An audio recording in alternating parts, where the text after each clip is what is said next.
Last ക്ലാസ്സിൽ മാലിഗ്നൻസിയുടെ topic നമ്മൾ പറഞ്ഞിട്ടുണ്ടായില്ല. അപ്പൊ അത് ആദ്യം നമുക്ക് അത് ഡിസ്കസ് ചെയ്യാം.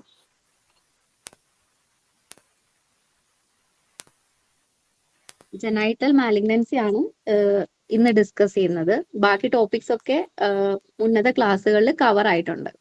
അപ്പോൾ കാർസിനോമ സെർവിക്സ്, സെർവൈക്കൽ കാർസിനോമയുടെ റിസ്ക് ഫാക്ടേഴ്സ് ആണ് ആദ്യം പറയുന്നത്. റിസ്ക് ഫാക്ടേഴ്സ് എന്തൊക്കെയാ? Early age of first pregnancy, multiparity, multiple sexual partners, HPV infection, HPV human papilloma virus, HS infection, HS means herpes simplex virus, then HIV and prolonged use of OCPs. So ഇതൊക്കെയാണ് risk factor for carcinoma cervix. Next clinical features. Clinical ഫീച്ചേഴ്സിൽ main features എന്ന് പറഞ്ഞാൽ post coital bleeding ഉണ്ടാവാം, pain during intercourse, unusual vaginal discharge. ഇതൊക്കെയാണ് commonest ആയിട്ടുള്ള clinical features cervical കാർസിനോമയുടെ. കുറച്ച് important points ആണ്, ലൈക്ക് ഏതാണ് കോമണസ്റ്റ് ആയിട്ട്, ഏത് ടൈപ്പ് ഓഫ് കാർസിനോമയാണ് കൂടുതലായിട്ട് കാണാൻ പറ്റുന്നത്, അതൊക്കെ. Most common site of cervical carcinoma എന്ന് പറഞ്ഞാൽ എക്ടോ സെർവിക്സ് ആണ്. എക്ടോ സെർവിക്സും ഉണ്ട്, എൻഡോ സെർവിക്സും ഉണ്ട്. ഓക്കെ, അതിൽ എക്ടോ സെർവിക്സ് ആണ് കോമണസ്റ്റ് ആയിട്ടുള്ള site for carcinoma cervix. Next most common type of cervical carcinoma എന്ന് പറഞ്ഞാൽ അത് സ്കോമസ് സെൽ കാർസിനോമയാണ്. Most common cause of death in cervical carcinoma എന്ന് പറഞ്ഞാൽ it is due to renal failure. Screening of cervical cancer, അതാണ് pap smear. Screening ആണ് pap smear. Diagnosis എന്ത് വെച്ചിട്ടാ? Cone biopsy of cervix. Biopsy ആണ് ഡയഗ്നോസിസിന്. ആ ഒരു സ്പെഷ്യൽ ബയോപ്സിയുടെ പേരാണ് കോൺ ബയോപ്സി. സ്ക്രീനിങ് ആണ് പാപ്സ്മിയർ. പാപ്സ്മിയർ ഒരിക്കലും ഒരു ഡയഗ്നോസ്റ്റിക് ടെസ്റ്റ് അല്ല, അത് ഒരു സ്ക്രീനിങ് ടെസ്റ്റ് മാത്രം. ഡയഗ്നോസ്റ്റിക് ടെസ്റ്റ് എന്ന് പറയുന്നത് കോൺ ബയോപ്സി ആണ്, വെറും ബയോപ്സി അല്ല, കോൺ ബയോപ്സി. ദെൻ മെറ്റാസ്റ്റാസിസ് എങ്ങോട്ടൊക്കെ സംഭവിക്കാം? മെറ്റാസ്റ്റാസിസ് ടു ലങ്സിലേക്ക് വരാം, LN ഫോർ ലിംഫ് നോഡ്സിലേക്ക് വരാം, ബോണിലേക്ക് പോകാം, അബ്ഡോമിനൽ ക്യാവിറ്റിയിലേക്ക് പോകാം. നെക്സ്റ്റ് ഈ SCC എന്ന് പറയുന്നത് സീറം മാർക്കർ ആണ്. Okay, tumour marker for carcinoma cervix ആണ് squamous cell carcinoma antigen. SCC antigen is the serum marker. So ഈ റെഡിൽ കൊടുത്തിരിക്കുന്ന പോയിന്റ്സ് ഒക്കെ ഭയങ്കര ഇമ്പോർട്ടന്റ് ആയിട്ടുള്ള പോയിന്റ്സ് ആണ്. വൺ ലൈനേഴ്സ് ആയിട്ടും അല്ലെങ്കിൽ ഡയറക്റ്റ് MCQs ഒക്കെ ആയിട്ട് വരാൻ പറ്റും. ഇനി ഇത് ഇമ്പോർട്ടന്റ് ആണ്, Figo staging of carcinoma cervix. ഇത് ഫുള്ള് ബൈഹാർട്ട് ചെയ്യാന്ന് പറയുന്നത് ഭയങ്കര ബുദ്ധിമുട്ടുള്ള കാര്യമാണ്. പക്ഷേ എന്താണ് ഓരോ സ്റ്റേജിലും ഒരു ക്യാരക്ടറിസ്റ്റിക് ആയിട്ടുള്ള ഒരു ഫീച്ചർ ഉണ്ടാകും. ആ ഒരു കീ വേർഡ് വെച്ച് ഓർത്തിരിക്കാൻ നമുക്ക് ഈസി ആയിട്ട് പറ്റും. അപ്പൊ സ്റ്റേജ് 1 നോക്കിക്കഴിഞ്ഞാൽ carcinoma is strictly confined to the cervix. അതായത് സ്റ്റേജ് 1 സെർവിക്സ്, നമ്മൾ സെർവൈക്കൽ കാർസിനോമ പഠിക്കുന്നത്. അപ്പൊ സ്റ്റേജ് 1 എന്ന് പറയുമ്പോൾ കാർസിനോമ എവിടെയാ? സെർവിക്സിലായിരിക്കും. ഇനി സ്റ്റേജ് 1A എന്ന് പറയുമ്പോൾ സ്റ്റേജ് 1 തന്നെ 1Aയും ഉണ്ട് 1Bയും ഉണ്ട്. അതിൽ 1A എന്ന് പറയുമ്പോഴേക്കും എന്താ? സെർവൈക്കൽ കാർസിനോമയാണ്. അത് നമുക്ക് നമ്മുടെ കണ്ണുകൊണ്ട് കാണാൻ പറ്റില്ല, അതായത് മൈക്രോസ്കോപ്പിക്കലി മാത്രമേ നമുക്കത് കാണാൻ പറ്റത്തുള്ളൂ. അതാണ് 1A എന്ന് പറയുമ്പോൾ. 1B എന്ന് പറയുമ്പോഴേക്കും കുറച്ചും കൂടെ കാർസിനോമ വലുതായി, അതായത് നമ്മുടെ കണ്ണ് വെച്ച് നമുക്ക് കാണാനായിട്ട് പറ്റും. അപ്പൊ നമുക്ക് 1A നോക്കാം. 1A എന്ന് പറഞ്ഞാൽ ഇൻവസീവ് കാർസിനോമയാണ്, which can be diagnose only by microscope. അതായത് മൈക്രോസ്കോപ്പ് വെച്ച് മാത്രമേ നമുക്കത് കാണാനായിട്ട് പറ്റത്തുള്ളൂ. ബാക്കി മെഷർമെന്റ്സ് ഒക്കെ നിങ്ങൾക്ക് ഓർക്കാൻ പറ്റുമെങ്കിൽ ഓർത്തിരിക്കാം, അതല്ലെങ്കിൽ ഇത്രേ ഓർക്കുക. സ്റ്റേജ് 1A എന്ന് പറഞ്ഞാൽ സെർവൈക്കൽ കാർസിനോമ മൈക്രോസ്കോപ്പിലൂടെ മാത്രം വിസിബിൾ ആവുന്നു. അതിൽ 1A തന്നെ പിന്നെ A1 ഉണ്ട്, A2 ഉണ്ട്. അതിൽ A1 എന്ന് പറയുമ്പോൾ ഈ മെഷർ ഓർത്തിരിക്കണം. അതായത് എത്രയായിരിക്കും? 3 മില്ലിമീറ്ററിനെക്കാളും കുറവായിരിക്കും അതിന്റെ ഡെപ്ത്. ഹൊറിസോണ്ടൽ ആയിട്ടുള്ള എക്സ്റ്റൻഷൻ എന്ന് പറഞ്ഞാൽ അല്ലെങ്കിൽ ഒരു ലെങ്ത് എന്ന് പറഞ്ഞാൽ 7 മില്ലിമീറ്ററിനെക്കാളും കുറവായിരിക്കും. A2 എന്തായിരിക്കും? 3 മില്ലിമീറ്ററിലും കൂടുതലായിരിക്കും, എന്നാൽ 5 മില്ലിമീറ്ററിനെക്കാളും കുറവായിരിക്കും. ആൻഡ് എക്സ്റ്റൻഷൻ എന്ന് പറയുന്നത് നോട്ട് മോർ ദാൻ 7 മില്ലിമീറ്റർ. ഇതാണ് 1A പറയുന്നത്. 1B എന്ന് പറയുമ്പോഴേക്കും അത് നമുക്ക് നമ്മുടെ കണ്ണു വെച്ച് കാണാനായിട്ട് പറ്റും. അതായത് clinically visible lesion limited to the cervical cervix uteri or preclinical cancer greater than stage 1A. ഇത്ര ഓർത്തിരിക്കുക. 1B എന്ന് പറഞ്ഞാൽ കണ്ണുകൊണ്ട് നമുക്ക് കാണാൻ പറ്റുന്ന സെർവൈക്കൽ കാർസിനോമ ആയിരിക്കും. അതിൽ B1 എന്ന് പറയുമ്പോൾ അത് എത്രയാ? 4 സെന്റിമീറ്ററിനെക്കാളും കുറവായിരിക്കും ഡയമെൻഷൻ. 1B2 എന്ന് പറയുമ്പോഴേക്കും 4 സെന്റിമീറ്ററിനെക്കാളും കൂടുതലായിരിക്കും. അതാണ് stage 1 1A 1B, 1A A1 A2, 1B B1 B2. Next stage 2. Stage 1 എന്തായിരുന്നു? കാർസിനോമ സെർവിക്സിലായിരുന്നു.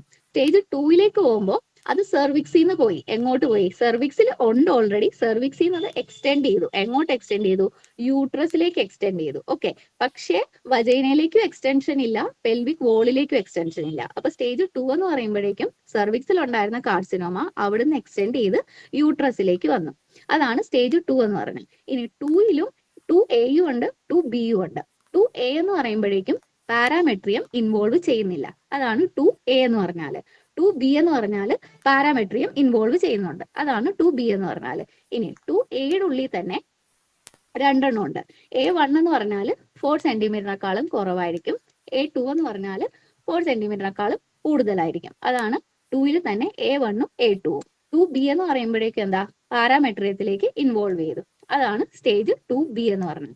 അപ്പോൾ സ്റ്റേജ് 1 എന്ന് പറയുമ്പോൾ സെർവിക്സിൽ മാത്രമേ ഉണ്ടായിരുന്നുള്ളൂ. സ്റ്റേജ് 2 എന്ന് പറയുമ്പോൾ സെർവിക്സിൽ നിന്ന് എങ്ങോട്ട് എക്സ്റ്റെൻഡ് ചെയ്തു? യൂട്രസിലേക്ക് എക്സ്റ്റെൻഡ് ചെയ്തു. ഇനി സ്റ്റേജ് 3ലേക്ക് വരുമ്പോൾ ഇപ്പൊ യൂട്രസ് വരെ എത്തി. യൂട്രസിൽ നിന്ന് എങ്ങോട്ട് പോകും? ഇനി പെൽവിക് വോളിലേക്ക് പോകും, വജൈനയിലേക്ക് പോകും, അതുപോലെ തന്നെ കിഡ്നിയിലേക്കും പോകാനായിട്ട് പറ്റും. അതാണ് സ്റ്റേജ് 3 എന്ന് പറഞ്ഞാല്. അപ്പോൾ സ്റ്റേജ് 3 എന്ന് പറയുമ്പോൾ tumour extends to pelvic wall, അല്ലെങ്കിൽ or involves lower third of vagina, or causes hydronephrosis or non functioning kidney. ഇനി 3യിൽ തന്നെ 3Aയും ഉണ്ട്, 3Bയും ഉണ്ട്. 3A എന്ന് പറയുമ്പോഴേക്കും എങ്ങോട്ട് വന്നു? വജൈനയിലേക്ക് വന്നു. ഓക്കെ, 3Aയില് വജൈനയിലേക്ക് വന്നു, പക്ഷെ പെൽവിക് വോളിനെ എക്സ്റ്റെൻഡ് ചെയ്യുന്നില്ല. അതായത് പെൽവിക് വോളില് കാണാൻ പറ്റില്ല നമുക്ക് കാർസിനോമ. എവിടെ മാത്രമേ ഉള്ളൂ? വജൈനയിൽ മാത്രമേ ഉള്ളൂ. 3B എന്ന് പറയുമ്പോഴേക്കും എങ്ങോട്ട് വരും? പെൽവിക് വോളിലേക്ക് വരും, അല്ലെങ്കിൽ കിഡ്നിയിലേക്ക് പോകാം. അങ്ങനെ ഹൈഡ്രോനെഫ്രോസിസും നോൺ ഫങ്ഷനിങ് കിഡ്നി ഇതിലേതെങ്കിലും ഒന്ന് വരാനായിട്ട് പറ്റും. അതാണ് സ്റ്റേജ് 3 എന്ന് പറഞ്ഞാല്. ഇനി സ്റ്റേജ് 4 എന്ന് പറയുമ്പോഴേക്കും ഇപ്പൊ എവിടെ വരെ എത്തി? സ്റ്റേജ് 1ല് സെർവിക്സിലായിരുന്നു. സ്റ്റേജ് 2ലേക്ക് വന്നപ്പോൾ അത് യൂട്രസിലേക്ക് പോയി. സ്റ്റേജ് 3യിൽ വന്നപ്പോൾ യൂട്രസിൽ നിന്ന് എങ്ങോട്ട് പോയി? പെൽവിക് വോളിലേക്ക് വരാം, അല്ലെങ്കിൽ വജൈനയിലേക്ക് പോകാം, അല്ലെങ്കിൽ കിഡ്നിയിലേക്ക് പോകാം. അങ്ങനെ ഹൈഡ്രോനെഫ്രോസിസും നോൺ ഫങ്ഷനിങ് കിഡ്നിയൊക്കെ കാരണമാകാം. ഇനി സ്റ്റേജ് 4ലേക്ക് പറയുമ്പോൾ എങ്ങോട്ടായിരിക്കും? ബാക്കി സ്ഥലങ്ങളിലേക്കൊക്കെ സ്പ്രെഡ് ചെയ്യും. അതാണ് സ്റ്റേജ് 4 എന്ന് പറഞ്ഞാൽ. ഈ സ്റ്റേജ് 4ല് 4Aയും ഉണ്ട്, 4Bയും ഉണ്ട്. 4A എന്ന് പറയുമ്പോൾ അഡ്ജസന്റ് ഓർഗൻസിലേക്ക് സ്പ്രെഡ് ആയി. സ്റ്റേജ് 4B എന്ന് പറയുമ്പോഴേക്കും അതെങ്ങോട്ട്? ഡിസ്റ്റന്റ് ഓർഗൻസിലേക്ക്, ദൂരെയുള്ള ഓർഗൻസിലേക്കൊക്കെ സ്പ്രെഡ് ആയി. അതായത് ലങ്സ്, ലിവർ, അതുപോലെ ലിംഫ് നോഡ്സ്, അതുപോലുള്ള സ്ഥലങ്ങളിലേക്കൊക്കെ സ്പ്രെഡ് ആയി. അതാണ് 4B എന്ന് പറഞ്ഞാൽ. അപ്പോൾ ഓരോ കീവേഡ്സ് വെച്ച് ഓർത്തിരിക്കുക. സ്റ്റേജ് 1 എന്ന് പറയുമ്പോഴേക്കും മെയിൻ ആയിട്ട് സെർവിക്സിലായിരിക്കും. 1നുള്ളിൽ തന്നെ 1Aയും 1Bയും ഉണ്ട്. 1A എന്ന് പറഞ്ഞാൽ നമുക്ക് മൈക്രോസ്കോപ്പിൽ കൂടെ മാത്രമേ കാണാൻ പറ്റത്തുള്ളൂ. 1B എന്ന് പറഞ്ഞു കഴിഞ്ഞാൽ നമുക്ക് മൈക്രോസ്കോപ്പ് ഇല്ലാണ്ട് വിസിബിൾ ഐസിൽ കാണാൻ പറ്റും. പിന്നെ 1Aയിൽ A1 ഉണ്ട്, A2 ഉണ്ട്. A1 എന്ന് പറഞ്ഞാൽ 3 മില്ലിമീറ്ററിലും കുറവ്, 7 മില്ലിമീറ്ററിനേക്കാളും കുറവ്. A2 എന്ന് പറയുമ്പോൾ 3ലും കൂടുതലാണ്, പക്ഷെ 5ലും കുറവായിരിക്കും. ആൻഡ് നോട്ട് മോർ ദാൻ എത്രയാണ്? 7 മില്ലിമീറ്റർ ആയിരിക്കും. 1Bയില് നമുക്ക് കാണാൻ പറ്റും, വിസിബിൾ ഐസിൽ കാണാൻ പറ്റും. അതിൽ B1 ഉണ്ട്, B2 ഉണ്ട്. B1 എന്ന് പറയുമ്പോൾ 4 സെന്റിമീറ്ററിലും കുറവായിരിക്കും. B2 എന്ന് പറയുമ്പോൾ 4 സെന്റിമീറ്ററിനേക്കാളും കൂടുതലായിരിക്കും. സ്റ്റേജ് 2ലേക്ക് വരുമ്പോൾ എന്ത് പറ്റി? സെർവിക്സിൽ നിന്ന് യൂട്രസിലേക്ക് വന്നു. അതാണ് സ്റ്റേജ് 2.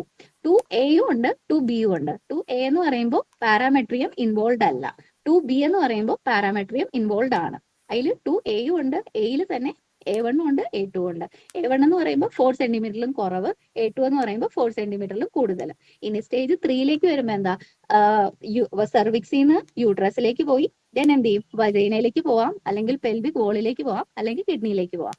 3A എന്ന് പറയുമ്പോൾ വജൈനയിലേക്ക് പോയി. 3B എന്ന് പറയുമ്പോൾ പെൽവിക് വോളിലേക്കോ അല്ലെങ്കിൽ കിഡ്നിയിലേക്കോ പോയി. സ്റ്റേജ് 4 എന്ന് പറയുമ്പോൾ ഇപ്പോൾ ഓൾമോസ്റ്റ് എല്ലാ സ്ഥലങ്ങളും ഇൻവോൾവ് ആയി. അതായത് സെർവിക്സിൽ നിന്ന് ആദ്യം യൂട്രസിലേക്ക് പോയി, പിന്നെ വജൈന, പെൽവിക് വോള്, കിഡ്നിയിലേക്ക് പോയി. ഇനി ബാക്കിയുള്ള സ്ഥലങ്ങളിലേക്ക് പോകും. അതാണ് സ്റ്റേജ് 4 എന്ന് പറഞ്ഞാൽ. 4ല് Aയും ഉണ്ട്, Bയും ഉണ്ട്. A എന്ന് പറയുമ്പോൾ അഡ്ജസന്റ് ആയിട്ടുള്ള ഓർഗൻസിലേക്ക് പോകുന്നു. B എന്ന് പറയുമ്പോഴേക്കും ഡിസ്റ്റന്റ് ഓർഗൻസിലേക്ക് പോകുന്നു. ഓക്കെ, അപ്പൊ ഇതാണ് പിഗോ സ്റ്റേജിങ്ങോ കാർസിനോമ സെർവിക്സ് എന്ന് പറഞ്ഞാൽ. ഇത് എന്തായാലും ഈ കീവേഡ്സ് വെച്ച് പഠിച്ചിരിക്കണം. അടുത്തതാണ് എൻഡോമെട്രിയൽ കാർസിനോമ. എൻഡോമെട്രിയൽ കാർസിനോമയുടെ റിസ്ക് ഫാക്ടേഴ്സ് ആണ് ലേറ്റ് ആയിട്ടുള്ള menopause, nulliparity, obesity, unopposed oestrogen stimulation in granulosa cell tumour or PCOD, family history of colon, ovarian or breast cancer. And ഈ എൻഡോമെട്രിയൽ കാർസിനോമ കൂടുതലായിട്ടും postmenopausal ഏജിലായിരിക്കും കാണുന്നത്. ഇവിടെ ഏറ്റവും main ആയിട്ടുള്ള ഒരു കാര്യം PCOD. PCOD ഉള്ള ആൾക്കാരിൽ എൻഡോമെട്രിയൽ കാർസിനോമയ്ക്കുള്ള ചാൻസ് കൂടുതലാണ്. ഇതൊക്കെ വൺ ലൈനേഴ്സ് ഒക്കെ ആയിട്ട് ചോദിക്കും, അല്ലെങ്കിൽ ഏതാണ് ട്രൂ ഫോൾസ് അതൊക്കെ എഴുതാൻ പറഞ്ഞ് ചോദിക്കും. അപ്പൊ ചിലപ്പോൾ കാണിക്കും PCOD ഉള്ള ഒരാളിൽ എൻഡോമെട്രിയൽ കാർസിനോമയുണ്ട്. ശരിയാണോ തെറ്റാണോ? ശരിയാണ് ശരിക്കും പറഞ്ഞാൽ. ഓക്കെ, കാരണം PCODയിൽ എന്താ, ഈസ്ട്രോജൻ ഭയങ്കരമായിട്ട് കൂടുതലായിരിക്കും. ഈ ഈസ്ട്രോജൻ എന്ത് ചെയ്യുന്നു, ഈ ഈസ്ട്രോജൻ ഇങ്ങനെ കൂടുന്നത് ഒരു റിസ്ക് ഫാക്ടർ ആണ് എൻഡോമെട്രിയൽ കാർസിനോമയ്ക്ക് വേണ്ടിയുള്ള. ഇനി മോസ്റ്റ് കോമൺ ഏജ് എന്ന് പറയുന്നത് ഏതായിരിക്കും? Post menopausal ഏജിലായിരിക്കും. ഓക്കെ, പിന്നെ നള്ളിപ്പാരിറ്റിയും ഒരു കാരണമാണ് എന്തിനുള്ള, എൻഡോമെട്രിയൽ കാർസിനോമയ്ക്കുള്ള. ഇനി ക്ലിനിക്കൽ ഫീച്ചേഴ്സ് എന്ന് പറയുമ്പോൾ പോസ്റ്റ് മെനപ്പോസൽ ബ്ലീഡിംഗ് ഉണ്ടാവാം, വാട്ടറി ഒഫൻസീവ് ആയിട്ടുള്ള ഡിസ്ചാർജ് ഉണ്ടാകാം ഡ്യൂ ടു പയോമെട്ര, പിന്നെ കോളിക്കി പെയിനും ഉണ്ടാവാം.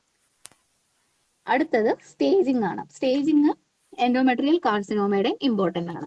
അതിൽ നമുക്ക് നോക്കാം സ്റ്റേജ് 1.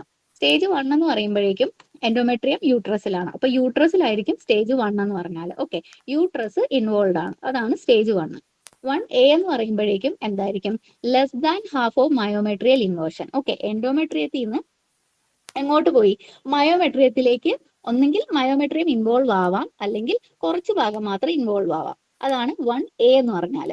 1B എന്ന് പറയുമ്പോഴേക്കും എന്താണ്, ബയോമെട്രിയത്തിന്റെ ഇൻവോൾവ്മെന്റ് കൺഫേം ആണ്. ഓക്കെ, 1A എന്ന് പറയുമ്പോൾ ഉണ്ടാവാം ഉണ്ടാവാണ്ടിരിക്കാം മയോമെട്രിയം, അതാണ് 1A എന്ന് പറഞ്ഞാൽ. 1B എന്ന് പറഞ്ഞാൽ ഓക്കെ, ബയോമെട്രിയത്തിലേക്ക് ക്യാൻസർ എൻഡോമെട്രിയത്തിൽ നിന്ന് മയോമെട്രിയം വരെ എത്തി, അതാണ് 1B എന്ന് പറഞ്ഞാൽ. ഇനി സ്റ്റേജ് 2 എന്ന് പറഞ്ഞാൽ യൂട്രസിൽ നിന്ന് എങ്ങോട്ട് പോകും, ട്യൂമർ ഇൻവേർഡ് cervical stroma but does not extend beyond the uterus. Okay, അതായത് സെർവൈക്കൽ സ്ട്രോമയിലേക്ക് പോകും, പക്ഷെ യൂട്രസ് കഴിഞ്ഞ് ഒരിക്കലും പോകത്തില്ല, അതാണ് സ്റ്റേജ് 2 എന്ന് പറഞ്ഞാൽ. ഓക്കെ, ഇനി സ്റ്റേജ് 3. സ്റ്റേജ് 3 എന്ന് പറയുമ്പോൾ ലോക്കൽ അല്ലെങ്കിൽ റീജിയണൽ സ്പ്രെഡ് ഓഫ് ട്യൂമർ യൂട്രസിൽ നിന്ന് എന്ത് ചെയ്യുന്നു, ലോക്കലി സ്പ്രെഡ് ചെയ്യുന്നു. ഓക്കെ, അതാണ് സ്റ്റേജ് 3 എന്ന് പറഞ്ഞാൽ. സ്റ്റേജ് 3A എന്ന് പറയുമ്പോഴേക്കും tumour invaded serosa of corpus uteri or adnexa, അതായത് മൊത്തത്തില് യൂട്രസ് മൊത്തത്തില് ഇൻവോൾവ് ആവുന്നു. ഓക്കെ, ഫലോപ്പിയൻ ട്യൂബർ സെർവിക്സ് മൊത്തത്തിൽ അങ്ങ് ഇൻവോൾവ് ആവുന്നു, അതാണ് 3A എന്ന് പറഞ്ഞാൽ. 3B എന്ന് പറയുമ്പോൾ വജൈന അല്ലെങ്കിൽ പാരാമെട്രിയം ഇൻവോൾവ് ആവുന്നു, അതാണ് 3B എന്ന് പറഞ്ഞാൽ. 3C എന്ന് പറഞ്ഞാൽ ഒന്നെങ്കിൽ പെൽവിക് നോഡ്സിലേക്ക് പോകാം, അല്ലെങ്കിൽ പാരായോട്ടിക് ലിംഫ് നോഡ്സ് ഇൻവോൾവ് ആവാം. 3Cയിൽ തന്നെ രണ്ടെണ്ണം, C1 ഉണ്ട് C2 ഉണ്ട്. C1 എന്ന് പറയുമ്പോൾ പെൽവിക് നോഡ്സ് ഇൻവോൾവ് ആണ്, C2 എന്ന് പറയുമ്പോൾ പാരായോട്ടിക് ലിംഫ് നോഡ്സ് ഇൻവോൾവ് ആയിരിക്കും. ഇനി സ്റ്റേജ് 4. സ്റ്റേജ് 4 എന്ന് പറയുമ്പോൾ എങ്ങോട്ട് ഇൻവോൾവ് ആയി, ബ്ലാഡർ അല്ലെങ്കിൽ ബൗൾ മ്യൂക്കോസ, അതായത് രക്തത്തിലേക്ക് അല്ലെങ്കിൽ ബ്ലാഡറിലേക്ക് അല്ലെങ്കിൽ ഡിസ്റ്റന്റ് മെറ്റാസ്റ്റാസിസ് വരാം. 4ൽ തന്നെ Aയും ഉണ്ട് Bയും ഉണ്ട്. 4A എന്ന് പറയുമ്പോൾ ട്യൂമർ ബ്ലാഡറിലേക്ക് പോയി, അതുപോലെ തന്നെ രക്തത്തിലേക്ക് പോയി. 4B എന്ന് പറയുമ്പോൾ ഡിസ്റ്റന്റ് മെറ്റാസ്റ്റാസിസ് വന്നു, അതായത് ഇൻട്രാ അബ്ഡോമിനൽ മെറ്റാസ്റ്റാസിസ് വരാം, ഇൻഗ്വിനൽ ലിംഫ് നോഡ്സിലേക്ക് ഇൻവോൾവ് ആവാം, അതാണ് 4B എന്ന് പറഞ്ഞാൽ. അപ്പോൾ ഒന്നുകൂടെ പറയാം, സ്റ്റേജ് 1. സ്റ്റേജ് 1 എന്ന് പറഞ്ഞാൽ ഇപ്പൊ എവിടെയാ, എൻഡോമെട്രിയൽ കാർസിനോമയാണ്. സോ യൂട്രസിനുള്ളിലായിരിക്കും. സോ അതാണ് സ്റ്റേജ് 1, യൂട്രസിലായിരിക്കും, വേറെ എങ്ങോട്ടും പോയിട്ടില്ല. 1A എന്ന് പറയുമ്പോൾ അത് എൻഡോമെട്രിയത്തിൽ നിന്ന് എങ്ങോട്ട് പോവാം, മയോമെട്രിയത്തിലേക്ക് പോവാം. 1Aയിൽ മയോമെട്രിയം ഇൻവോൾവ് അല്ല. ഓക്കെ, നോ അല്ലെങ്കിൽ less than half of myometrium involvement ഉണ്ടാവാം. 1B എന്ന് പറയുമ്പോൾ ഒബിയസ് ആയിട്ടുള്ള ഇൻവോൾവ്മെന്റ് ആണ്, അതായത് മയോമെട്രിയം ഇൻവോൾവ് ആണ്, അത് കൺഫേം ആയി, അതാണ് 1B എന്ന് പറഞ്ഞാൽ. ഇനി സ്റ്റേജ് 2 എന്ന് പറഞ്ഞാൽ യൂട്രസിൽ നിന്ന് എങ്ങോട്ട് പോകാം, സെർവൈക്കൽ ആ ഒരു സെർവിക്സിന്റെ ഒരു പാർട്ടിലേക്ക് പോകാൻ പറ്റും. ഓക്കെ, അതല്ലാണ്ട് യൂട്രസ് വിട്ട് പുറത്തേക്ക് പോയിട്ടില്ല, അതാണ് സ്റ്റേജ് 2 എന്ന് പറഞ്ഞാൽ. സ്റ്റേജ് 3 എന്ന് പറഞ്ഞാൽ ലോക്കൽ ആയിട്ടുള്ള ഇൻവോൾവ്മെന്റ്, അതായത് മൊത്തത്തിൽ യൂട്രസ് ഇൻവോൾവ് ആവുന്നു, അതല്ല എന്നാണെങ്കിൽ യൂട്രസിന് പുറത്തേക്ക് പോകുന്നു, അതാണ് സ്റ്റേജ് 3 എന്ന് പറഞ്ഞാൽ. 3A എന്ന് പറയുമ്പോൾ ആദ്യം യൂട്രസ് മൊത്തത്തിൽ ഇൻവോൾവ് ആവും, അതാണ് 3A എന്ന് പറഞ്ഞാൽ. 3B എന്ന് പറഞ്ഞാൽ ഇപ്പോൾ യൂട്രസ് മൊത്തം ഇൻവോൾവ് ആയിട്ടിരിക്കുക. 3B എന്ന് പറയുമ്പോൾ അവിടുന്ന് അതെങ്ങോട്ട് പോകും, വജൈനയിലേക്ക് പോകാം, അല്ലെങ്കിൽ പാരാമെട്രിയൽ ഇൻവോൾവ്മെന്റ് ഉണ്ടാവാം, അതാണ് 3B എന്ന് പറഞ്ഞാൽ. ഇനി 3C എന്ന് പറഞ്ഞാൽ ഇപ്പോൾ വജൈന ഇൻവോൾവ് ആണ്, യൂട്രസ് ഇൻവോൾവ് ആണ്, അവിടുന്ന് അത് എങ്ങോട്ട് പോകും, പെൽവിക് അല്ലെങ്കിൽ പാരായോട്ടിക് ലിംഫ് നോഡ്സിലേക്ക് പോകാം, അതാണ് 3C എന്ന് പറഞ്ഞാൽ. ഈ 3Cയുടെ ഉള്ളിൽ തന്നെ C1ഉം C2ഉം. C1 എന്ന് പറയുമ്പോൾ പെൽവിക് ലിംഫ് നോഡ്സ് ഇൻവോൾവ് ആവുന്നു, അതാണ് C1. C2 എന്ന് പറയുമ്പോൾ പെൽവിക് ലിംഫ് നോഡ്സ് ഇൻവോൾവ് ആവാണ്ടിരിക്കാം, പക്ഷെ പാരായോട്ടിക് ലിംഫ് നോഡ്സ് എന്തായാലും ഇൻവോൾവ് ആയിരിക്കും, അതാണ് 3C2 എന്ന് പറഞ്ഞാൽ. ഇനി ഇപ്പൊ മൊത്തത്തിൽ ആദ്യം യൂട്രസ് ഇൻവോൾവ് ആയി, പിന്നെ സെർവിക്സിലേക്ക് വന്നു, പിന്നെ യൂട്രസ് മൊത്തത്തിൽ ഫുള്ളായിട്ട് ഇൻവോൾവ് ആയി. അതിനുശേഷം എന്ത് ചെയ്തു, വജൈനയിലേക്ക് വന്നു. അത് കഴിഞ്ഞ് പെൽവിക് ലിംഫ് നോഡ്സിലേക്ക് വന്നു. അതിനുശേഷം പാരായോട്ടിക് ലിംഫ് നോഡ്സിലേക്ക് വന്നു. ഇനി സ്റ്റേജ് 4 എന്ന് പറയുമ്പോൾ ഓർക്കുക, ബാക്കിയുള്ള സ്ഥലങ്ങളിലേക്കൊക്കെ ഇൻവോൾവ്മെന്റ്, അതായിരിക്കും എപ്പോഴും സ്റ്റേജ് 4 എല്ലാത്തിന്റെ സ്റ്റേജിലും. അപ്പോൾ ബ്ലാഡർ ഇൻവോൾവ് ആവാം, അല്ലെങ്കിൽ റെക്ട ഇൻവോൾവ് ആവാം, അല്ലെങ്കിൽ ഡിസ്റ്റന്റ് ആയിട്ടുള്ള മെറ്റാസ്റ്റാസിസ് ഒക്കെ നടക്കാം. അപ്പോൾ സ്റ്റേജ് 4ൽ തന്നെ 4A ഉണ്ട്, 4B ഉണ്ട്. 4A എന്ന് പറയുമ്പോൾ ഓർക്കുക, ബ്ലാഡറും റെക്ടോ രണ്ടും ഇൻവോൾവ് ആയി, അതാണ് 4A എന്ന് പറഞ്ഞാൽ. 4B എന്ന് പറഞ്ഞാൽ ഇനി എന്ത് ചെയ്യും, ബാക്കിയുള്ള ഓർഗൻസിലേക്കൊക്കെ പോകും. ബാക്കി abdominal lymph nodes, abdominal metastasis, അല്ലെങ്കിൽ ഇൻഗ്വിനൽ ലിംഫ് നോഡ്സ്, അതിലേക്കൊക്കെ സ്പ്രെഡ് ആകും. അതാണ് 4B എന്ന് പറഞ്ഞാൽ. അപ്പോൾ ഈ ക്ലാസിഫിക്കേഷനും ഇമ്പോർട്ടന്റ് ആണ്. അടുത്തതാണ് ഓവേറിയൻ കാർസിനോമ. അപ്പോൾ നമ്മൾ ബാക്കി 2 കാർസിനോമ പറഞ്ഞപ്പോഴും റിസ്ക് ഫാക്ടേഴ്സിനെ പറ്റിയാ പറഞ്ഞത്. ഓക്കെ, ഇവിടെ ഓവേറിയൻ കാർസിനോമയുടെ കേസിൽ നമ്മൾ പ്രൊട്ടക്റ്റീവ് ഫാക്ടേഴ്സിനെ പറ്റിയാണ് പറയുന്നത്. ഓക്കെ, എന്തൊക്കെ കാര്യങ്ങൾ ഓവേറിയൻ കാർസിനോമ വരാണ്ട് പ്രൊട്ടക്ട് ചെയ്യുന്നു അതാ പറയുന്നത്. കമ്പൈൻഡ് ആയിട്ടുള്ള ഓറൽ കോൺട്രാസെപ്റ്റീവ് പിൽസ്, അതായത് OCPs കഴിക്കുന്നത് നമ്മളെ ഒവേറിയൻ കാർസിനോമയെന്ന് പ്രൊട്ടക്ട് ചെയ്യാൻ സഹായിക്കുന്നു. പിന്നെ പ്രഗ്നൻസി എന്ത് ചെയ്യുന്നു, ഒവേറിയൻ കാർസിനോമ വരാണ്ടിരിക്കാൻ സഹായിക്കും. ട്യൂബൽ ലൈഗേഷൻ ആൻഡ് ഹിസ്റ്ററെക്ടമി, അതും ഒവേറിയൻ കാർസിനോമ വരാണ്ട് സഹായിക്കും. ആൻഡ് ബ്രസ്റ്റ് ഫീഡിംഗ് ആയിട്ടുള്ള ആൾക്കാരിലും ഒവേറിയൻ കാർസിനോമയുടെ ചാൻസ് കുറവായിരിക്കും. ഇനി അടുത്തതാണ് ക്രൂക്കൻബർഗ് ട്യൂമർ. ഇത് ഇമ്പോർട്ടന്റ് ആണ്. ക്രൂക്കൻബർഗ് ട്യൂമർ എന്ന് പറഞ്ഞാൽ ശരിക്കും പറഞ്ഞാൽ അത് ഓവറിയുടെ എന്താ പറയാ പ്രൈമറി ട്യൂമർ അല്ല, ശരിക്കും പറഞ്ഞാൽ അതൊരു സെക്കൻഡറി ട്യൂമർ, അല്ലെങ്കിൽ ഒരു മെറ്റാസ്റ്റാറ്റിക് ട്യൂമർ ആണ് ഓവറിയുടെ. ഓക്കെ, ശരിക്കും ഈ പറയുന്ന ട്യൂമറിന്റെ ഒറിജിൻ എന്ന് പറയുന്നത് സ്റ്റൊമക്കിൽ നിന്നാവാം, അല്ലെങ്കിൽ ലാർജ് ബൗളിൽ നിന്നാവാം, അല്ലെങ്കിൽ ബ്രസ്റ്റിൽ നിന്നാവാം. അത് അവിടുന്ന് പോയി എന്ത് ചെയ്യുന്നു, വേറെ ഏതെങ്കിലും ഓർഗനിൽ പോയി മെറ്റാസ്റ്റാസിസ് സംഭവിക്കുന്നു. അങ്ങനെ സ്റ്റൊമക്കിലുള്ള ഒരു കാർസിനോമ ഓവറിയുടെ ഉള്ളിൽ പോയി മെറ്റാസ്റ്റാസിസ് സംഭവിക്കുന്നു എന്ന് വിചാരിക്കാം. ആ ഒരു ട്യൂമറിനെയാണ് നമ്മൾ ക്രൂക്കൻബർഗ് ട്യൂമർ എന്ന് വിളിക്കുന്നത്. ഓക്കെ, അപ്പൊ ക്രൂക്കൻബർഗ് ട്യൂമർ എന്ന് പറഞ്ഞാൽ സ്റ്റൊമക് ട്യൂമർ അല്ല, ശരിക്കും പറഞ്ഞാൽ അത് ഓവറിയിൽ വന്ന ഒരു മെറ്റാസ്റ്റാറ്റിക് ട്യൂമർ ആണ്. പക്ഷെ അതിന് കാരണം ആയതാരാണ്, സ്റ്റൊമക്കിലെ കാർസിനോമയായിരുന്നു. ഓക്കെ, അതാണ് ക്രൂക്കൻബർഗ് ട്യൂമർ എന്ന് പറഞ്ഞാൽ ഒരു മെറ്റാസ്റ്റാറ്റിക് ഒവേറിയൻ മാലിഗ്നൻസി ആണ്. പക്ഷെ അതെന്താ, സെക്കൻഡറി സൈറ്റ് ആണ് എന്താ ഓവറി എന്ന് പറഞ്ഞാൽ. പ്രൈമറി സൈറ്റ് എവിടെയാ, സ്റ്റൊമക്ക്, അല്ലെങ്കിൽ ലാർജ് ബൗള്, അല്ലെങ്കിൽ ബ്രസ്റ്റ് ആയിരിക്കും. ഇനി ഇത് സ്പ്രെഡ് ചെയ്യുന്നത് എങ്ങനെയാ, ലിംഫാറ്റിക് സ്പ്രെഡ് വഴിയായിരിക്കും സ്പ്രെഡ് ചെയ്യുന്നത്. Spread to ovaries by retrograde lymphatics. Okay, ഇനി ഹിസ്റ്റോളജിക്കലി, അതായത് ഈ ട്യൂമറിനെ നമ്മൾ കട്ട് ചെയ്യുവാണ്. കട്ട് ചെയ്തിട്ട് അതിൽ എന്തൊക്കെ സെല്ലുകളുണ്ട് എന്ന് അനലൈസ് ചെയ്യുവാണ്. അപ്പൊ ഹിസ്റ്റോളജിക്കലി നമുക്ക് എന്ത് കിട്ടുന്നു, സിഗ്നേറ്റ് റിംഗ് ലുക്കിംഗ് സെൽസ്. ഓക്കെ, ഇത് ക്യാരക്ടറിസ്റ്റിക് ആണ് ഓഫ് എന്താണ്, ക്രൂക്കൻബർഗ് ട്യൂമർ. ക്രൂക്കൻബർഗ് ട്യൂമറിന്റെ ഹിസ്റ്റോളജി നോക്കാൻ നേരത്ത് ഒരു സ്പെഷ്യൽ ടൈപ്പ് ഓഫ് സെല്ലുകൾ കാണാൻ പറ്റും. അതിനെയാണ് സിഗ്നേറ്റ് റിംഗ് ലുക്കിംഗ് സെൽസ് എന്ന് പറയുന്നത്. ഓക്കെ, ഇതും MCQസിൽ ചോദിക്കാറുണ്ട്. നെക്സ്റ്റ് ആണ് ഒവേറിയൻ കാർസിനോമയുടെ ക്ലാസിഫിക്കേഷൻ. ഇതും ഇമ്പോർട്ടന്റ് തന്നെയാണ്. ഇതിൽ മൊത്തത്തിൽ ഒന്നും പഠിക്കേണ്ട, ഈ അണ്ടർലൈൻ ചെയ്തിരിക്കുന്ന മാത്രം അറിഞ്ഞിരിക്കുക. ഇനി സ്റ്റേജ് 1 തന്നെ ABC, സ്റ്റേജ് 2 ഉണ്ട് ABC, സ്റ്റേജ് 3 ഉണ്ട് ABC. അതിൽ എന്താ സ്റ്റേജ് 1A എന്ന് പറയുമ്പോൾ ഒന്നെങ്കിൽ എന്താ ഒരു ഓവറിയെ ഇൻവോൾവ് ആയിട്ടുള്ള, ഇപ്പൊ 2 സൈഡിൽ ഓവറി ഉണ്ട്, ഏത് വേണേലും ലെഫ്റ്റ് ആവാം റൈറ്റ് ആവാം, ഏതായാലും ഒരു ഓവറി മാത്രമാണ് ഇൻവോൾവ് ആയിട്ടുള്ളത്. ഓക്കെ, അസൈറ്റിസ് ഒന്നും ഇല്ല. അതുപോലെ തന്നെ ഓവറിയുടെ ഉൾഭാഗമാണ് ഇൻവോൾവ് ആയിട്ടുള്ള, പുറമെ എന്താ ട്യൂമറുകളൊന്നും ഇല്ല. അതുപോലെ തന്നെ ഓവറിയുടെ ആ ക്യാപ്സ്യൂള് ഇൻടാക്ട് ആയിരിക്കും. അതാണ് സ്റ്റേജ് 1 A എന്ന് പറഞ്ഞാൽ. ഇനി സ്റ്റേജ് 1 തന്നെ B എന്ന് പറയുമ്പോഴേക്കും 2 ഓവറി ഇൻവോൾവ് ആയി. ഓക്കെ, പക്ഷെ അസൈറ്റിസ് ഇല്ല, ഓവറിയുടെ പുറത്ത് പ്രത്യേകിച്ച് ട്യൂമർ ഒന്നും ഇല്ല, ആൻഡ് ഓവറിയുടെ ക്യാപ്സ്യൂൾ എന്തായിരിക്കും, ഇൻടാക്ട് ആയിരിക്കും. ഇനി C എന്ന് പറയുമ്പോഴേക്കും A സ്റ്റേജിലോ B സ്റ്റേജിലോ ആവാം. അതായത് ഒരു ഓവറി ഇൻവോൾവ് ആവാം, അല്ലെങ്കിൽ 2 ഓവറി ഇൻവോൾവ് ആവാം. ഓക്കെ, 1 2 ആയിക്കോട്ടെ, പക്ഷെ അസൈറ്റിസ് ഉണ്ടാവും, ഓവറിയുടെ പുറമെ എന്തുണ്ടാവുന്നു, ട്യൂമറുകൾ ഉണ്ടാവുന്നു. അതുപോലെ തന്നെ ക്യാപ്സ്യൂൾ എന്തായിരിക്കും, റപ്ചർ ആയിരിക്കും. ഓക്കെ, അതാണ് സ്റ്റേജ് 1 C എന്ന് പറഞ്ഞാൽ.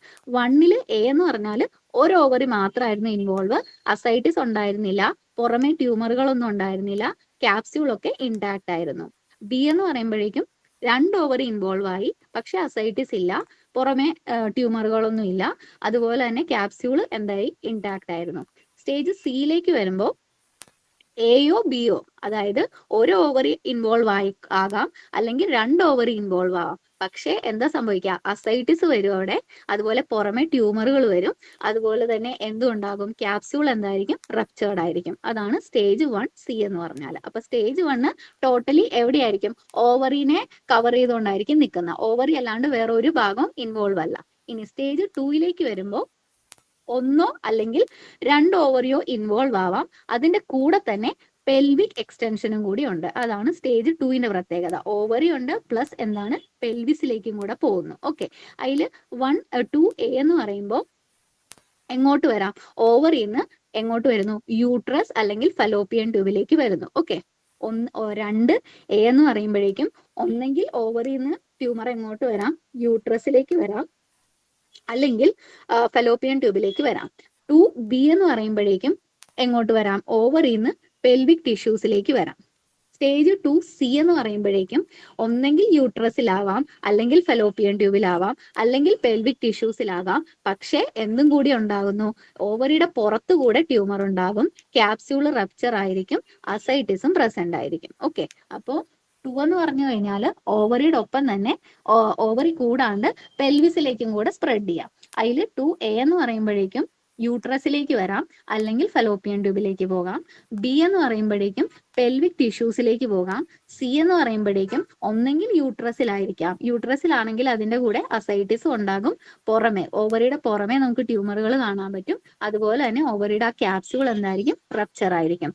ഇനി പെൽവിക് ടിഷ്യൂസ് ആണ് ഇൻവോൾവ് ആയിട്ടുള്ളതെങ്കിൽ അതിന്റെ കൂടെ അസൈറ്റിസ് ഉണ്ടാവാം, അല്ലെങ്കിൽ ക്യാപ്സ്യൂൾസ് റപ്ചർ ആകും, അല്ലെങ്കിൽ എന്തായിരിക്കും, ട്യൂമർ ഓവറിയുടെ പുറത്ത് നമുക്ക് എന്ത് കാണാൻ പറ്റും, ട്യൂമർ കാണാനായിട്ട് പറ്റും. അതാണ് സ്റ്റേജ് 2 എന്ന് പറഞ്ഞാൽ. ഇനി സ്റ്റേജ് 3. സ്റ്റേജ് 3 എത്രമാത്രം ഓർത്തിരിക്കുക, ഇൻഗ്വിനൽ ലിംഫ് നോഡ്സിലേക്ക് പോകുന്നു. ഓക്കെ, ഇപ്പൊ പെൽവിസ് വരെ എത്തി, അവിടുന്ന് അത് എങ്ങോട്ട് പോകും, ഇൻഗ്വിനൽ ലിംഫ് നോഡ്സിലേക്ക് പോവാം. അത് പോലെ തന്നെ സൂപ്പർഫിഷ്യൽ ലിവർ മെറ്റാസ്റ്റാസിസ് ഉണ്ടാവാം. ഇത് ഭയങ്കര ഇമ്പോർട്ടന്റ് ആണ്. Superficial liver metastasis of carcinoma ovary ഉണ്ടാകുന്ന സ്റ്റേജ് എന്ന് പറഞ്ഞാൽ അത് ഏതായിരിക്കും, സ്റ്റേജ് 3 ആയിരിക്കും. ആ ഒരു 2 പോയിന്റ് മാത്രം ഓർത്തിരിക്കുക. ഒന്നാമത്തത് ഇൻഗ്വിനൽ ലിംഫ് നോഡ്സിലേക്ക് പോവാം, ഒവേറിയൻ കാർസിനോമ. അതല്ലാന്നാണെങ്കിൽ സൂപ്പർഫിഷ്യൽ ലിവർ മെറ്റാസ്റ്റാസിസ് ഉണ്ടാവാനായിട്ട് പറ്റും. ഇനി സ്റ്റേജ് 4. സ്റ്റേജ് 4ൽ എന്തായിരിക്കും, ഡിസ്റ്റന്റ് മെറ്റാസ്റ്റാസിസ് ആണ്. ഓക്കെ, ഇത് അഡ്ജസന്റ് ആയിട്ടുള്ള ഓർഗൻസിലേക്കായിരുന്നു. ഇനി എങ്ങോട്ടാ, സ്റ്റേജ് 4ൽ എന്ന് പറയുമ്പോൾ ഡിസ്റ്റന്റ് മെറ്റാസ്റ്റാസിസ് ആണ്. അപ്പോൾ പ്ലൂറൽ എഫ്യൂഷൻ ഉണ്ടാവും. ഓക്കെ, പിന്നെ പഠിക്കേണ്ടത് ഇതാ പാരൻകൈമൽ ലിവർ മെറ്റാസ്റ്റാസിസ്. ഓക്കെ, ഇപ്പൊ 2 മെറ്റാസ്റ്റാസിസ് ഉണ്ട് ലിവറിൽ, ഒന്ന് സൂപ്പർഫിഷ്യൽ ലിവർ മെറ്റാസ്റ്റാസിസും മറ്റൊന്ന് പാരൻകൈമൽ ലിവർ മെറ്റാസ്റ്റാസിസും. സൂപ്പർഫിഷ്യൽ ലിവർ മെറ്റാസ്റ്റാസിസ് എന്ന് പറയുമ്പോൾ സ്റ്റേജ് 3യിലായിരിക്കും. സ്റ്റേജ് 4ലാണ് പാരൻകൈമൽ ലിവർ മെറ്റാസ്റ്റാസിസ്. ഇത് മാറിപ്പോകരുത്. ഈ സ്റ്റേജ് 3ലും സ്റ്റേജ് 4ലും ഏറ്റവും ഇമ്പോർട്ടന്റ് ആയിട്ടുള്ള പോയിന്റ് ഇത് മാത്രമേ ഉള്ളൂ. സ്റ്റേജ് 3യിലാണെങ്കിൽ സൂപ്പർഫിഷ്യൽ ലിവർ മെറ്റാസ്റ്റാസിസ് ഉണ്ടാകും, ആൻഡ് സ്റ്റേജ് 4ൽ പാരൻകൈമൽ ലിവർ മെറ്റാസ്റ്റാസിസ് ഉണ്ടാവും. സ്റ്റേജ് 3യിൽ ഇൻഗ്വിനൽ ലിംഫ് നോഡ്സ് ഇൻവോൾവ് ആയിരിക്കും. സ്റ്റേജ് 4ൽ എന്ന് പറയുമ്പോൾ ഡിസ്റ്റന്റ് മെറ്റാസ്റ്റാസിസ് ഉണ്ടാവും. ഓക്കെ, അപ്പൊ ഇതാണ് ടോട്ടൽ ക്ലാസിഫിക്കേഷൻ ഓഫ് എന്താ, ഒവേറിയൻ കാർസിനോമ എന്ന് പറഞ്ഞാൽ. ഓക്കെ, അപ്പൊ ഇത്രയേ ഉള്ളൂ മാലിഗ്നൻസിയുടെ കാര്യം പറയാനായിട്ട്. ഇതുകൊണ്ട് ഫുള്ള് കഴിഞ്ഞു, ടോപ്പിക്സ് കവർ ചെയ്ത് കഴിഞ്ഞു മൊത്തം. ഇത് കുറച്ച് ഇമ്പോർട്ടന്റ് ആയിട്ടുള്ള പോയിന്റ്സ് ആണ്. മോസ്റ്റ് കോമൺ ആയിട്ടുള്ള ട്യൂമർ ഏതാണ്, അങ്ങനെയുള്ള മോസ്റ്റ് കോമൺ മാലിഗ്നന്റ് ട്യൂമർ ഏത്, ബിനൈൻ ട്യൂമർ ഏത്, അങ്ങനെയുള്ള കുറച്ച് പോയിന്റ്സ് ആണ്. Most common solid benign tumour in woman എന്ന് പറയുന്നത് ഫൈബ്രോയിഡ് ആയിരിക്കും. Most common degeneration in fibroid uterus എന്ന് പറഞ്ഞാൽ അത് ഏതായിരിക്കും, ഹൈലിൻ ഡീജനറേഷൻ ആയിരിക്കും. Most common degeneration in intramural fibroid ഏതാന്ന് ചോദിച്ചാൽ അത് ഏതായിരിക്കും, സിസ്റ്റിക് ഡീജനറേഷൻ ആയിരിക്കും. Most common degeneration in subserous fibroid ചോദിച്ചാൽ കാൽസേറിയസ് ഡീജനറേഷൻ ആയിരിക്കും. ഇതൊക്കെ ഓർത്തിരിക്കണം. ഇൻട്രാമ്യൂറൽ ഫൈബ്രോയിഡിലാണെങ്കിൽ സിസ്റ്റിക് ഡീജനറേഷൻ ആണ്, സബ് സീറസ് ഫൈബ്രോയിഡിലാണെങ്കിൽ അത് കാൽസേറിയസ് ഡീജനറേഷൻ ആണ്. Most common degeneration during second half of pregnancy അത് ഏതായിരിക്കും, റെഡ് ഡീജനറേഷൻ ആയിരിക്കും. ഓക്കെ, സോ ഇൻട്രാമ്യൂറൽ ഫൈബ്രോയിഡിൽ സിസ്റ്റിക് ആണ്, സബ് സീറസിൽ കാൽസേറിയസ് ആണ്.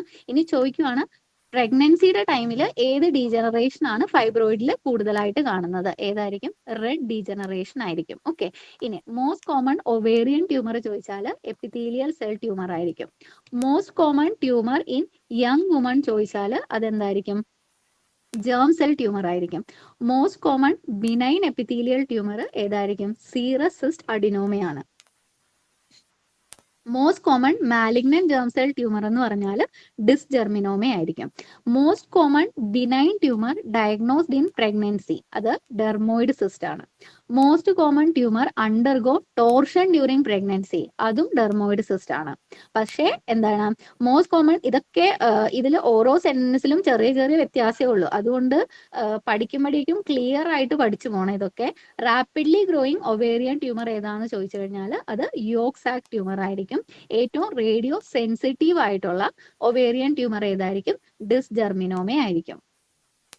ഇത് ലാസ്റ്റ് ടോപ്പിക് ആണ്, യൂറിത്രൽ കെരങ്കിള്. അതാരോ MCQ അയച്ചു തന്ന് ചോദിച്ചിരുന്നു ആ ഒരു ടോപ്പിക് കവർ ചെയ്യണമെന്ന് പറഞ്ഞ്. അപ്പൊ അതുകൊണ്ട് ഇൻക്ലൂഡ് ചെയ്തതാണ് ഈ യൂറിത്രൽ കെരങ്കിൾ എന്നുള്ള ടോപ്പിക്. യൂറിത്രൽ കെരങ്കിൾ എന്ന് പറഞ്ഞു കഴിഞ്ഞാൽ എന്താ, ഒരു ബിനൈൻ ലിഷൻ ആണ്. എവിടെ? യൂറിത്രയിൽ കാണുന്ന ഒരു ബിനൈൻ ലിഷൻ ആണ് യൂറിത്രൽ കെരങ്കിൾ എന്ന് പറഞ്ഞാൽ. It is characterised by pedunculated reddish looking mass protruding out of the external urethral meatus, arises from posterior wall of urethra. ഇതൊക്കെ ഇമ്പോർട്ടന്റ് ആയിരിക്കും. എന്താണ്, എവിടുന്നാണ് യൂറിത്രൽ കെരങ്കിൾ ഉണ്ടാവുന്നത്? പോസ്റ്റീരിയർ വോൾ ഓഫ് യൂറിത്ര എന്നായിരിക്കും വരുന്നത്. ഇനി സ്മോൾ ആണ്, ലെസ് ദാൻ 0.5 സെന്റിമീറ്റർ, റെഡിഷ് ആയിരിക്കും. പേഷ്യൻസ് യൂഷ്വലി എന്താണ്, പോസ്റ്റ് മെനപ്പോസൽ ഏജ് ഗ്രൂപ്പിലുള്ള പേഷ്യൻസ് ആയിരിക്കും. സിംറ്റംസ് എന്ന് പറയാനായിട്ട് ഇറഗുലർ ബ്ലീഡിംഗ് ഉണ്ടാവും വജൈനയിൽ കൂടെ, പെയിൻഫുൾ മിക്ചുറേഷൻ ഉണ്ടാവാം, ഇൻക്രീസ്ഡ് ഫ്രീക്വൻസി ആൻഡ് റിട്ടൻഷൻ ഉണ്ടാവാം, പിന്നെ ഡിസ്പെരൂണിയ ഉണ്ടാവാം. സോ ഇവിടെ ഞാനൊരു പിക്ചർ കൊടുത്തിട്ടുണ്ട്. ഇത് നമ്മുടെ നോർമൽ യൂറിത്രയാണ്, നോർമൽ യൂറിത്രൽ ഓപ്പണിങ്. അതിൽ യൂറിത്രൽ കെരങ്കിൾ എന്ന് പറയുമ്പോൾ യൂറിത്രൽ ഓപ്പണിങ്ങിൽ കൂടെ ഒരു സംഭവം പുറത്തേക്ക് വന്നു, കുറച്ച് റെഡിഷ് കളറിൽ ഒരു മാസ് ആയിട്ട് കൊടുത്തിട്ടുണ്ട് യൂറിത്രൽ ഓപ്പണിങ്ങിന്റെ അവിടെ. സോ ഇതാണ് യൂറിത്രൽ കെരങ്കിൾ എന്ന് പറഞ്ഞാൽ. ഇത് പോസ്റ്റീരിയർ യൂറിത്രൽ വോളിൽ നിന്നായിരിക്കും വരുന്നത്. ആൻഡ് ഇറ്റ് ഈസ് കംപ്ലീറ്റ്ലി എന്താണ്, ബിനൈൻ ലിഷൻ ആയിരിക്കും. പോസ്റ്റ് മെനപ്പോസൽ ഏജ് ഗ്രൂപ്പിലായിരിക്കും വരുന്നത്. ഇനി ഇതുള്ള ആൾക്കാരിൽ എന്തൊക്കെ സിംറ്റംസ് കിട്ടാം? ഇറഗുലർ ആയിട്ടുള്ള ബ്ലീഡിങ് വരാനായിട്ട് പറ്റും, പെയിൻഫുൾ മിക്ചുറേഷൻ വരാൻ പറ്റും, increased frequency of urination, retention of urine വരാം, അതുപോലെ തന്നെ ഡിസ്പെരൂണി ഒക്കെ വരാനായിട്ട് പറ്റും. സോ ഇതൊക്കെയാണ് ഇതിന്റെ common symptoms. So full ഗൈനി topics cover ആയിട്ടുണ്ട്. ഇനി നമുക്ക് കുറച്ച് MCQs നോക്കാം.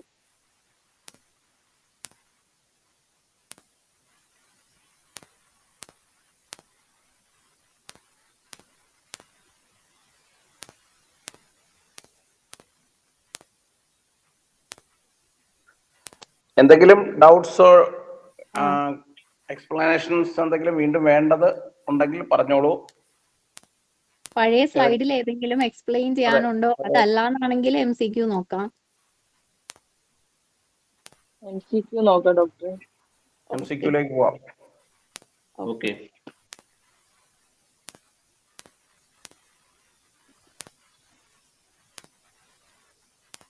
അപ്പോ ഫസ്റ്റ് ക്വസ്റ്റ്യൻ എന്ന് പറഞ്ഞാല് protective bacterium in normal vagina is option A streptococcus, option B lactobacillus, option C Gardnerella vaginalis and option D ഈകോളി.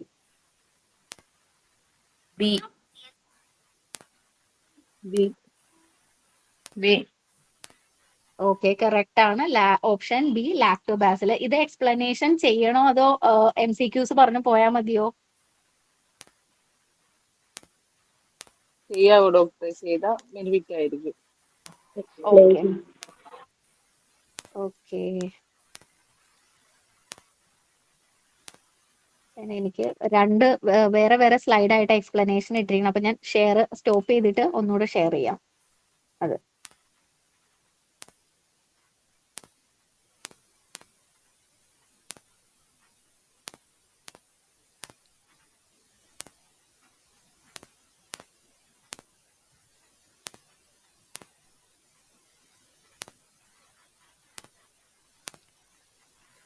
ഇത് നേരത്തെ പഠിപ്പിച്ച ആ സ്ലൈഡിൽ നിന്ന് തന്നെ ഞാൻ കംപ്ലീറ്റ് ആയിട്ട് കോപ്പി പേസ്റ്റ് ചെയ്തതാണ്.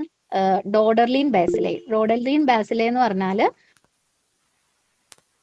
വജൈനയിൽ കാണുന്ന ആ ഒരു ബാക്ടീരിയനെ പറയുന്ന കംപ്ലീറ്റ് ആയിട്ടുള്ളതിന്റെ പേരാണ് ഡോഡർലിൻ ബാസിലെ എന്ന് പറഞ്ഞാൽ. ഇത് റോഡ് ഷേപ്ഡ് ആയിട്ടുള്ള ഗ്രാം പോസിറ്റീവ് ആയിട്ടുള്ള ഒരു ബേസിലെയാണ്. അത് അനൈറോബിക് ആയിട്ടുള്ള എൻവയോൺമെന്റിലായിരിക്കും ഉണ്ടാവുന്നത്. അതുപോലെ തന്നെ അസിഡിക് മീഡിയത്തിലായിരിക്കും വളരുന്നത്. Appear in the vagina 3 to 4 days after birth and disappears after 10 to 14 days. Reappear again at puberty and disappear after menopause. Probably comes from എവിടെ നിന്നായിരിക്കും? ഇൻഡസ്റ്റൈനിൽ നിന്നായിരിക്കും. ഇതിന്റെ പ്രസൻസ് ഡിപ്പെൻഡ് ഓൺ എന്താണ്? ഈസ്ട്രോജൻ ആയിരിക്കും. ഇതിന്റെ ഫംഗ്ഷൻ എന്ന് പറഞ്ഞാൽ ഇത് എന്ത് ചെയ്യുന്നു? ഗ്ലൈക്കോജനെ ലാക്ടിക് ആസിഡ് ആയിട്ട് കൺവേർട്ട് ചെയ്യുന്നു. ഓക്കെ, അപ്പൊ നമ്മുടെ MCQല് ഡോഡർലിൻ ബേസിലെ എന്നുള്ള പേരല്ലായിരുന്നു, അവിടെ ലാക്ടോ ബേസിലെ എന്നായിരുന്നു കൊടുത്തിരുന്നത്. കാരണം എന്താണ്?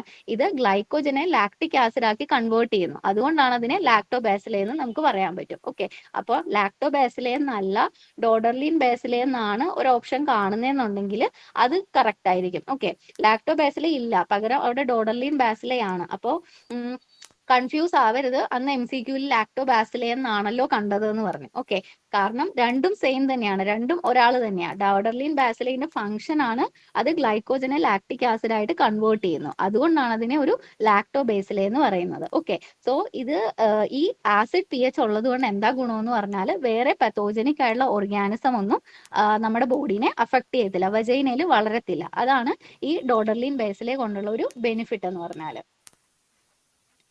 Okay, then next question. The epithelial lining of cervical canal. Option A, transitional. Option B, columnar epithelium. Option C, stratified squamous epithelium. Option D, none.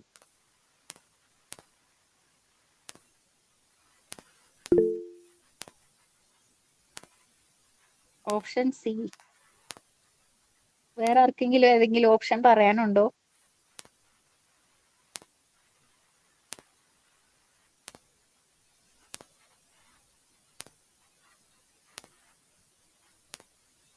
Actually option B ആണ് കറക്റ്റ്. കോളംനാർ എപ്പിത്തീലിയം ആണ് cervical കനാലിൽ കാണുന്നത്. Okay, explanation.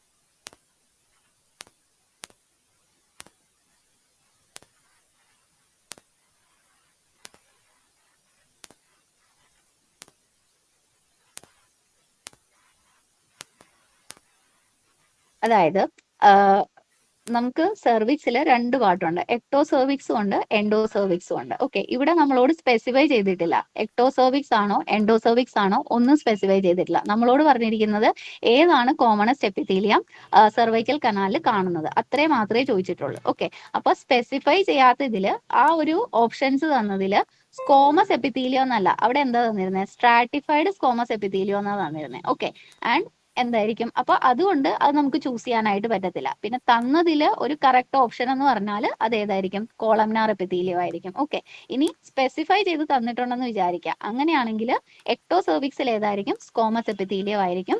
Endo സെർവിക്സിൽ ഏതായിരിക്കും? Columnar epithelium ആയിരിക്കും. Okay, ഇവിടെ cervical ectopy എന്നൊരു condition വരുന്നുണ്ട്, അതായത് സെർവൈക്കൽ ഇറോഷൻ എന്ന് പറയാം. അവിടെ എന്താ സംഭവിക്കുന്നതെന്ന് പറഞ്ഞാൽ it is a condition where squamous epithelium of ectocervix is replaced by columnar epithelium which is continuous with the endocervix. അതായത് എക്ടോ സെർവിക്സിലെ സ്കോമസ് എപ്പിത്തീലിയം എന്ത് ചെയ്യുന്നു? റീപ്ലേസ് ബൈ എന്തായിരിക്കും? Columnar epithelium. ഓക്കെ, അതായത് സ്കോമസ് എപ്പിത്തീലിയം ആയിരുന്നു എക്ടോ സെർവിക്സിൽ, എൻഡോ സെർവിക്സിൽ എന്തായിരുന്നു? കോളംനാർ ആയിരുന്നു. ഈ കോളംനാർ എപ്പിത്തീലിയം എങ്ങോട്ടും കൂടെ സ്പ്രെഡ് ചെയ്യുന്നു?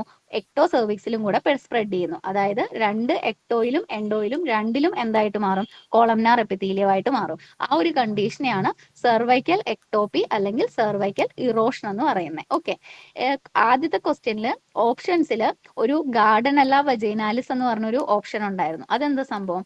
അതാണ് ബാക്ടീരിയൽ വജൈനോസിസ് ഉണ്ടാക്കുന്ന ബാക്ടീരിയനെ പറയുന്ന പേരാണ് ഗാർഡനല്ല വജൈനാലിസ്. ഓക്കെ, അപ്പോൾ ഇതിന്റെ കുറച്ച് ഫീച്ചേഴ്സ് നോക്കിക്കഴിഞ്ഞാൽ ആ ബാക്ടീരിയൽ അഫെക്ഷൻ വന്നു കഴിഞ്ഞാൽ എന്തുണ്ടാവും? വജൈനൽ ഡിസ്ചാർജ് ഉണ്ടാവും. ആ ഒരു വജൈനൽ ഡിസ്ചാർജിന്റെ ക്യാരക്ടർ എങ്ങനെയായിരിക്കും? മാൽ ഓഡറസ് ആയിരിക്കും, അതായത് ഭയങ്കര ഒഫെൻസീവ് ആയിരിക്കും.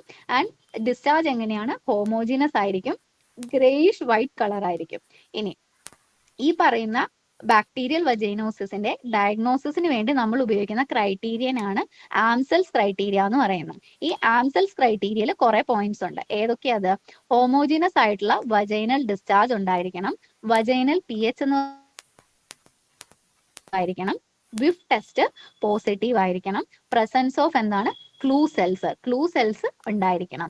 വിഫ് ടെസ്റ്റ് എന്ന് പറഞ്ഞു കഴിഞ്ഞാൽ എന്താണ്? ഒരു ഫിഷി ഓർഡർ വരുന്നു when a drop of discharge is mixed with 10% potassium hydroxide solution.